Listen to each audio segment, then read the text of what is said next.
Pledge. I commit to be vigilant and bear in mind at all times the risk to myself and my colleagues from COVID-19.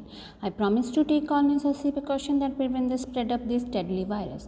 I promise to follow and encourage others to follow the key COVID appropriate behaviors, to always wear a mask, face cover, especially when in public places, to maintain a minimum distance of 6 feet from others, to wash my hands frequently and thoroughly with soap and water. Together, we will win this fight against COVID-19. Thank you.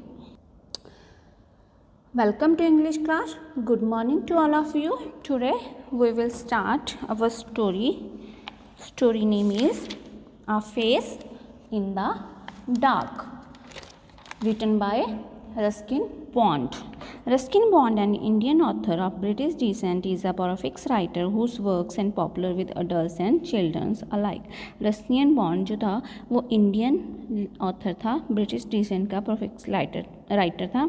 वो popular किसके लिए था? Adults and children के लिए. In the following story writer Ruskin Bond's relates to thrilling incident set among the picturesque hills around Shimla. तो उसने क्या किया था?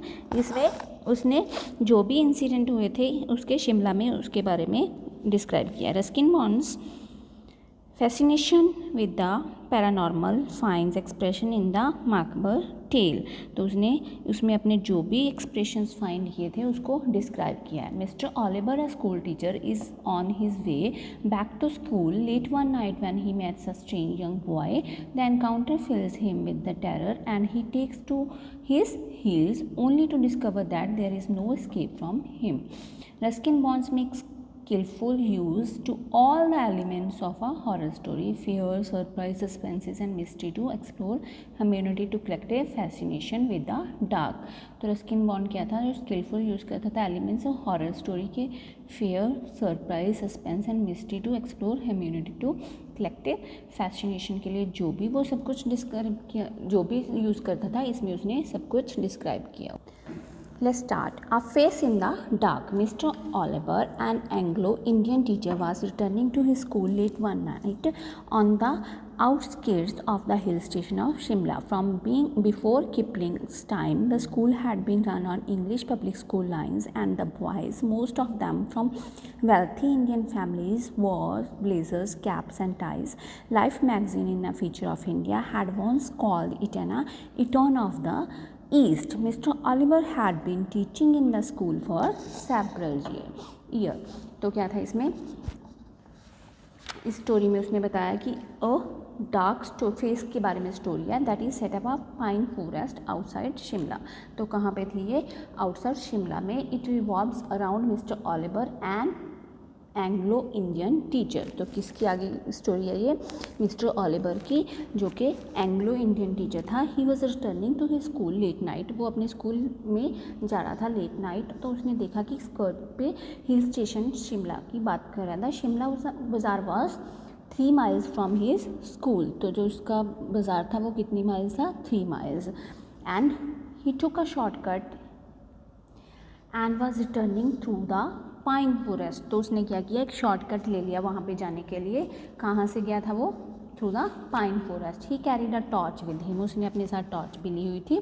There he saw the figure of a boy in the light of the torch. उसने देखा कि वो क्या है, उसने वहाँ पे एक लाइट देखी टॉर्च की. वहाँ पे एक बॉय बैठा था. जो वहाँ पे स्कूल में उसके बॉयज़ थे वो बहुत ज़्यादा वेल्दी इंडियन फैमिलीज़ के थे. वो क्या करते थे? ब्लेज़र पहनते थे, कैप्स पहनते थे एंड टाइज पहनते थे. Life magazines features of India उसको बोलते थे Eton of the East. The Shimla bazaar with in its cinemas and restaurant was about 3 miles from the school. तो क्या था? 3 miles दूर था जो कि उसका सिनेमाज था एंड रेस्टोरेंट से. तो क्या था? Mister Oliver, a bachelor, usually stroll into the town in the evening, returning after dark when he would take a shortcut through the pine forest. तो मिस्टर ऑलिवर क्या थे? Bachelor थे. वो usually वहाँ पे टाउन में चले जाते थे इवनिंग में. एंड कब आते थे वापस? जब वहाँ पे डार्क हो जाता था.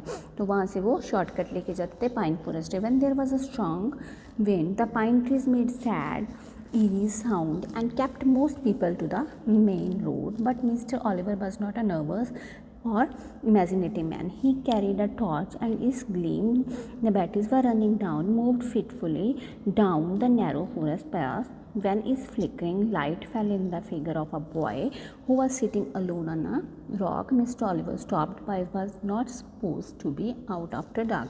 तो क्या हुआ, एक शाम जब वो वहाँ से जा रहे थे तो वो अपने साथ एक टॉर्च लेके जाते थे। उनकी जो टॉर्च की बैटरी थी वो थोड़ा लो हो गई थी, इस वजह से उन्हें वहाँ पे एक अलोन में क्या बैठा दिखा, एक लड़का बैठा दिखा, बट वो उसको देख के सरप्राइज नहीं हुए और वो वहाँ से अंधेरे से बाहर नहीं आया. What are you doing out here boy, asked mister Oliver sharply, moving closer so that he could recognize the miscreant. But even as approached the boy, Mr. Oliver sensed that something was wrong. The boy appeared to be crying. His head hung down. He had his face in his hands and his body shook convulsively. It was a strange, soundless weeping, and Mr. Oliver felt distinctly uneasy. तो उन्होंने सुना कि वहाँ पे एक लड़का था और उसको बोला कि what are you doing out here, तो आप क्या कर रहे हो. मिस्टर ऑलिवर ने शार्पली पूछा वहाँ से. वो वहाँ से उसको देखने के लिए चले गए.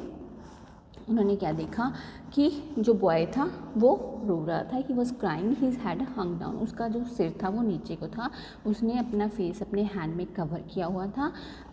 It was a strange soundless weeping. तो उन्होंने क्या देखा कि जो उनकी वीपिंग थी वो कैसी थी, स्ट्रेंज थी एंड साउंडलेस थी, विदाउट एनी साउंड की थी. एंड वो उस वीपिंग को देख के ऑलिवर फील्ड अनईजी फील किया. उन्होंने he asked the boy to tell them his trouble and look up. तो उन्होंने पूछा कि उनको क्या प्रॉब्लम है, आप अपनी प्रॉब्लम मुझसे शेयर कर सकते हो. The boy looked up and took his hands from his face and looked up at the his teacher. तो उसने अपना फेस ऊपर किया और अपने टीचर को देखा. Well, what's the matter? He asked, his anger giving way to concern. What are you crying for?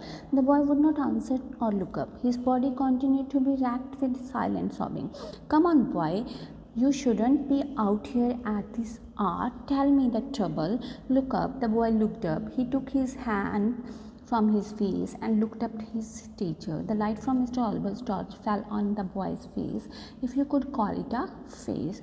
It had no eyes, ears, nose or mouth. It was just a round, smooth head with a school cap on top of it, and that's where the story should end. But for Mr. Oliver, it did not end here. The torch fell from his trembling hand. He turned and scrambled down the path, running blindly through the trees and calling for help. He was still running towards the school building when he saw lantern swimming in the middle of path. Mr. Oliver stumbled up the watchman, gasping for breath. What is it, Sahib? Asked the watchman. Has there been an accident?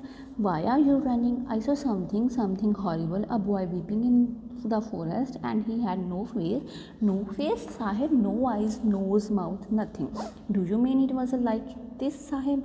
Asked the watchman and raised the lamp to his own face. The watchman had no eyes, no ears, no features at all, not even an eyebrow. And that's when the wind blew and lamp out. तो उन्होंने क्या किया कि उस लड़के को बोला कि अपना फेस ऊपर करो. जब उन्होंने उसके फेस पे टॉर्च दी तो उसकी क्या थी, आइज़ भी नहीं थी, ईयर्स भी नहीं थे, नोज़ भी नहीं था एंड माउथ भी नहीं था. He was just a round smooth had with the school cap on top of it. तो उन्होंने क्या देखा था कि उसका कोई भी फेस पे कुछ भी फीचर्स नहीं थे, सिर्फ एक राउंड हेड दिखाई दे रहा था जिस पे उसने स्कूल कैप पहनी हुई थी. He got frightened and the torch fell from his trembling hand. तो वो बहुत ज़्यादा डर गए और थोड़ा सा ट्रैम्बलिंग करने लगे और टॉर्च उनके हाथ से गिर गई और वो स्कूल बिल्डिंग की तरफ भागने लगे एंड बोले कि कॉल हेल्प के लिए चिल्लाने लगे. तो उन्होंने देखा कि वहाँ पे वॉचमैन दिखाई दिया. तो उनकी थोड़ी सी ब्रीथ में सांस में सांस आई और उन्होंने बोला कि, तो उन्होंने सब कुछ बताया कि कैसे हॉरिबल इंसिडेंट हुआ था उनके साथ. वहाँ पे एक लड़का था जो रो रहा था, उसका ना फेस था ना आईज थी, कुछ भी नहीं था. एंड वॉचमैन ने जब उनको बोला कि कुछ भी नहीं था, तो कैसे, उसने बोला कि नहीं वहाँ पे कुछ भी नहीं था. तो उसने बोला कि उसने जो अपने हाथ में लैलटेन पकड़ी हुई थी उसने अपने फेस की तरफ की और बोले कि ऐसे था. तो उन्होंने बोला यस, और लैम्प को, वहाँ पे हवा चली और लैम्प को बुझा दिया. It was a super natural story and Ruskin bonds make the super natural look natural. तो उन्होंने इस स्टोरी में बहुत अच्छे से एक नेचुरल स्टोरी को बॉन्ड किया है और वो बिल्कुल ऐसे लग रही थी जैसे कि वो नेचुरल होती है. Mister Oliver was a strange experience while he was passing through a pine forest. तो ये एक बहुत ज़्यादा स्ट्रेंज एक्सपीरियंस था जब वो वहाँ से गुजर रहे थे. ठीक है. Hope you guys understand the story and we will discuss the question answer in the written assignment. Thank you. Have a good day.